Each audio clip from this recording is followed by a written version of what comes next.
तो है guys, episode को स्टार्ट करने से पहले मैं आप सभी को बता दूं, अगर आपके पास कोई कॉमिक या मांगा है तो आप मुझे कमेंट सेक्शन में बता सकते हो। अगर जो किसी को जो मांगा कॉमिक रहती है वो कोई एक्सप्लेन ना कर रहा हो और एकदम अंडररेटेड हो और एकदम ही अच्छी हो, ऐसे अगर कोई कॉमिक या मांगा होगी तो और अगर मुझे पसंद आएगी तो हम उसे एक्सप्लेन करेंगे। तो फिर हम एपिसोड का स्टार्ट करते हैं। तो एपिसोड के स्टार्टिंग में जो वो रहता है वो बोलता है कि एक हीरो भी कोई लव के झगड़े वगड़े को सुलझा नहीं सकता। वो बोलता है कि मुझे ये सब गर्ल जो लड़कियों को छोड़कर मुझे अपने खुद का बिजनेस स्टार्ट करना चाहिए और जो पैसे बनाने में ध्यान देना चाहिए। तभी कोई गाड़ी चला रहता है जो कि हमारा वो रहता है, वो बोलता है कि मुझे पैसे बनाने में ज़्यादा ध्यान देना चाहिए, मुझे कोई लड़की वड़की के चक्कर में नहीं पड़ना।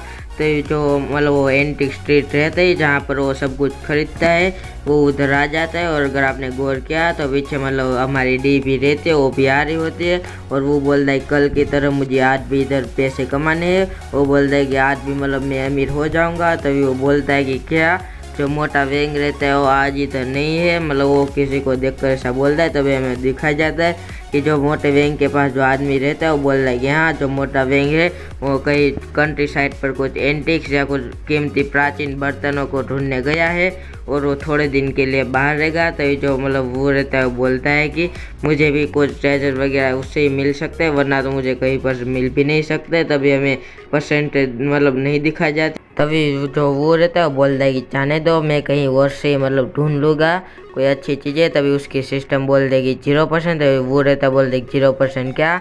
तभी जो उसकी सिस्टम रहती है वो बोल देगी यार तुम्हें कहीं पर भी जो ट्रेजर खजाने एंटिक्स है और कहीं नहीं मिलने वाली, उसके परसेंट 100% है। तो वो बोल रहा है कि ऐसा क्यों, कल तो तुमने बोल रही थी सिस्टम की कल तुम्हें मिल जाएगी कहीं पर ट्रेजर और आज तो यहाँ पर कहीं मिल ही नहीं पाए। तभी वो बोलता है कि चलो जाने दो, मैं किधर और से जो एंटिक वगैरह ले लूँगा। तभी पीछे से डी देख रही होती है। फिर हमें 30 मिनट के बाद का सीन दिखाया जाता है जहाँ पर जो वेंग के पास जो आदमी बैठता है वहीं पर वो कुछ ढूंढ रहा होता है और किसी उसके हाथ में जो कुछ होता है उस पर ना ध्यान देके किसी और पर ध्यान देता है जो कि एकदम जेन्युइन रियल होते हैं। वो एंटिक एकदम नकली नहीं होते, 100% प्योर होते हैं। तो जो अपना वो रहता है उस पर इशारा करके बोलता है कि इसके कितने। तो जो दुकानदार रहता है वो बोल रहा है कि 3000, अगर तुम्हें ये पसंद है तो 5% डिस्काउंट। तो वो रहता है बोल रहा है 5% नहीं, मुझे तो 50% डिस्काउंट चाहिए। तो जो दुकानदार रहता है वो बोल रहा है ठीक है, तो ये हमारी डील रही। तो जो वो रहता है बोल रहा है ठीक है 50% डिस्काउंट, तो मैं तुम्हें पैसे देता हूँ। फिर वो अपने मन में बोलता है कि इस साल को नहीं पता कि ये एकदम असली है और इसकी कीमत भी बहुत ज़्यादा है, इसलिए मुझे एकदम सस्ते में बेचने को राजी हो गया। तभी जो वो रहता है वो बोलता है कि मैंने कर देखा है लेकिन जो सिस्टम है वो मुझे कुछ नंबर वगैरह क्यों नहीं दिखाती। तो भी पीछे से डी आती है वो बोल देगी 30,000 और हमारा वो रहता है चौंक जाता है। तो ये जो वो रहता है वो बोल रहा है कि हाँ अब मुझे सब कुछ पता चल गया। तो ये जो दुकानदार रहता है वो बोल रहा है कि हाँ अच्छा हुआ है तुम रख लो। तो ये जो वो रहता है उसको बोलने लगता है कि आप ऐसा कैसे कर सकते हैं, मैं पहले मैं 10,000 दूंगा तुम मुझे दो। तो ये जो डी रहते वो बोल देगी 30,000। तो जो दुकानदार रहता है वो उसे देने लगता है। वो बोल रहा है कि ये तो एकदम मेरे विरोध में जा रही है। तो वो बोल रहा है कि ये एकदम इजीली नहीं होने वाला, ये मुझे खरीदने ही नहीं देगी। वो बोलता है कि मैं इसे भी नहीं खरीदने दूंगा। तो जो वो रहता है वो बोलता है कि मेरे 50,000। फिर वो डी से बोल रहा है कि अगर तुम्हें चाहिए तो तुम्हें कुछ ज़्यादा बोली लगानी पड़ेगी। तो जो डी रहती है वो बोल देगी ठीक है कोई बात नहीं, मैं 1 लाख लगाती हूँ, तो तुम्हारा क्या ख्याल है। तो ये जो वो रहता है वो परेशान होने लगता है। वो फिर डी बोल दे तुम्हारा क्या ख्याल। तब वो बोलने लगता है कि इतने तो बहुत ज़्यादा पैसे लगा दिए, अब मैं क्या करूँगा। तो ये जो वो परेशान होने लगता है और डी बोल देगी तुम्हें क्या लगता है कि तुम्हारे चांसेस में मैं आ जाऊँगी और मैं इसे नहीं लूँगी। वो बोल दी कि अगर फेक हुआ तो अभी मैं ज़्यादा पैसे में ले लूँगी। तो ये हमारा जो वो रहता है एकदम ही रेज मोड में आ जाता है। वो बोल रहा है कि ऐसा क्या, तुम ऐसा ही करोगे, तुम मुझे डराने की कोशिश करो तो फिर आ जाओ। फिर हमें अगले सीन में दिखाया जाता है कि वो बोल रहा है कि ठीक है तुम जीत गए, तुम इसे ले जाओ। खत्म, bye bye, tata, good bye, गया।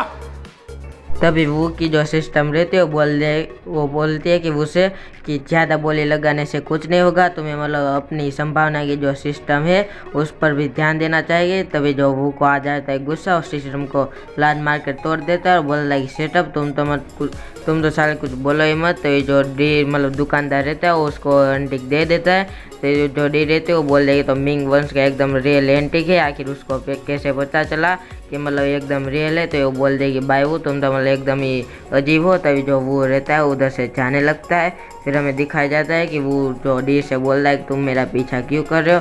तो ये डी बोल दे कि ये रास्ता मतलब तुम्हारे से बाप का नहीं है, मतलब मैं जहाँ चाहूँ वहाँ चल सकती हूँ। तभी जो डी जहाँ मतलब वो जहाँ चाहता है डी आ जाती है। तभी वो बोल देगी 1 लाख। तभी जो डी रहते बोल दी मैं तुम्हें 2 लाख दूंगी। तभी जो फिर से हमें दिखाया जाता है कि वो बोल रहा है कि 3000। तभी वहाँ फिर से डी रहती है वो आ जाती है, वो बोल देगी मैं तुम्हें इसके लिए 1 लाख दूंगी। तभी हमें जो मतलब वो रहता है वो गुस्सा हो जाता है। तभी वो रहता है वो बोलता है कि मतलब डी साले तुम ऐसा क्यों कर रहे हो। बोल दे आज ही तो मतलब तुम मेरा पीछा क्यों कर रही हो।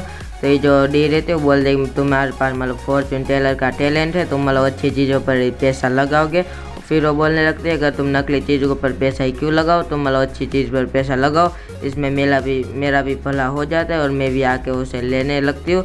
तो ये जो एकदम से डी रहती है अपने वो के एकदम पास आ जाती है। फिर वो बोलते हैं कि तुम तेंग जोंग के नाम के मतलब साधारण फैमिली से बिलोंग करते हो और तुम सिर्फ 20 साल की उम्र के हो और तुमने पढ़ाई करना भी छोड़ दिया है।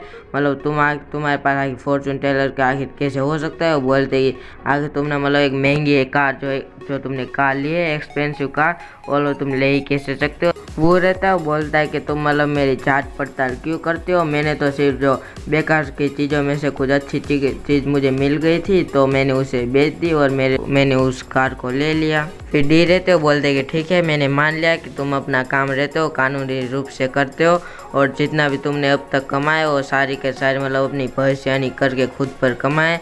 फिर वो बोल देगी लेकिन जो मतलब तुमने ये सब कमाए कैसे। फिर वो बोलने लगते हैं कि मेरी इन्वेस्टिगेशन को अगर मतलब ध्यान में रख कर देखा जाए तो तुम पहले के 20 साल में मतलब तुम्हारे पास कुछ नहीं था और जो तुम्हारी फैमिली है उनमें से कोई भी फॉर्चून टेलर नहीं है। और तुमने तो बताए थे मेरी फैमिली पुराने दिनों से मतलब फॉर्चून टेलर का काम करती आ रही है। डी बोल दे कि क्या तुम्हें मतलब सच में लगता है कि तुम्हारी फैमिली है मतलब इतनी अमीर हो जाएगी मतलब आसमान की बुलंदियाँ को मतलब छू लेगी। तो ये बोल देगी ऐसा कभी नहीं हो सकता लूज़र। वो फिर बोल देगी मुझे तो पहाड़ में गई तुम्हारी मतलब फॉर्चून टेलर का काम, मुझे उसकी जरा भी फिक्र नहीं है, वो बोल जो तुम्हें करना चाहते हो करो। फिर डी बोल देगी लेकिन इस बार आगे मतलब तुम इसे जारी नहीं रख सकते, तुम मतलब इसको नहीं कर सकते। फिर डी रहती है वो फिर से बोलने लगते हैं कि मतलब तुम तो अब एकदम लूज़र हो, मतलब तुम एक लूज़र बन गए हो। तो ये जो वो रहता है वो परेशान होने लगता है। वो बोल रहा है कि आखिर कैसे मैं अपनी मतलब इतना अमीर नहीं बन सकता। फिर वो बोल रहा है आखिर मैं अब करूँ तो क्या करूँ। और यहीं पर हमारा एपिसोड ख़त्म हो जाता है। और अगर आपको हमारी वीडियो पसंद आई है तो please like subscribe and share जरूर से कर देना। तो फिर मिलते हैं अगले एपिसोड में, तब तक के लिए बाय बाय।